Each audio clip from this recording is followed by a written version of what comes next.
ओम नमो भगवते वासुदेवाय। मागील अध्यायात आपण ऐकले की समष्टी रूप ब्रह्मांड रूपी अंडे पाण्यामध्ये हजारो वर्षांपर्यंत पडून राहिले होते.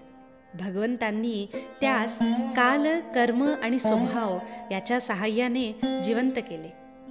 त्या अंड्यामधून विराट पुरुषाची निर्मिती झाली.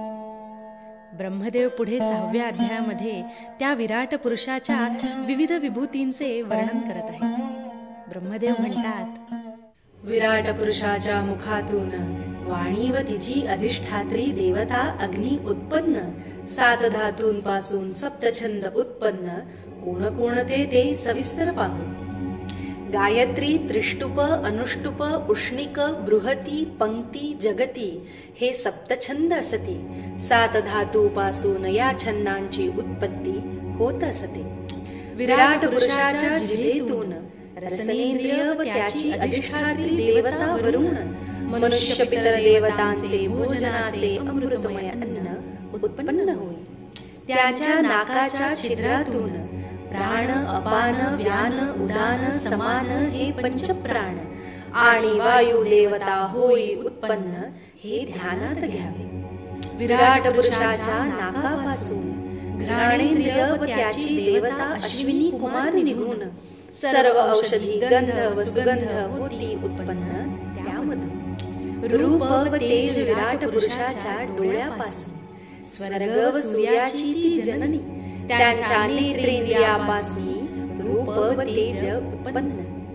विराट पुरुषाच्या कानापासून निघती दिशा व तीर्थे पवित्र करणारी, विराट पुरुषाच्या श्रोत्रेंद्रियापासून आकाश आणि शब्द उत्पन्न. विराट पुरुषाच्या त्वचेपासून सर्व यज्ञ, स्पर्श, वायू निघून रोम उद्भिज पदार्थाचे जन्मस्थान, त्यापासून यज्ञ संपन्न होते. जीभ, नाक, कान, डोळे, त्वचा अवयवांचा, पंचज्ञानेंद्रियांच्या अधिष्ठात्री देवतांचा विराट पुरुषात निर्माण करण्याचा ऐसा सहभाग असे. विराट पुरुषाच्या केस, दाढी, मिशा, नखापासून मेघ, वीज, पाषाण, लोखंड निघून भुजापासून लोकपाल प्रकट होऊन विश्वाचे संरक्षण करते. भूलोक, भुवरलोक, स्वरलोक हे 3 या त्रैलोक्याचे आश्रयस्थान लाभले विराट पुरुषास करण्या चलनवलन, एवढी मोठी व्याप्ती त्यांची. विराट पुरुषाचे कमला समान चरण, प्राप्त वस्तूचे करते रक्षण, समस्त कामना पुरवून भयाला पिटाळते. आधार देई विराट पुरुषाचे लिंग, जल, वीर्य, सृष्टी, प्रजापती, मेघ, मैथुन जनित आनंदाचे उद्गम विराट पुरुषाचे जननेंद्रिय. उत्पत्ती स्थान, हिंसा, निवृत्ती, मृत्यू व नरकाचे बुधद्वार विराट पुरुषाचे. बुध हे इंद्रिय विराट पुरुषाचे. निर्मिती, यम, मित्र, मलत्याग, पराजय, अधर्म, अज्ञान पाठीपासून, नद, नद्या, नाडीपासून, तसेच पर्वते विराट पुरुषाच्या हाडापासून निर्माण होते. मूळ प्रकृती, समुद्र, रसधातू, समस्त प्राणी व त्यांचा मृत्यू विराट पुरुषाच्या पोटात व्याप्तू अन हृदयात उपजे मन.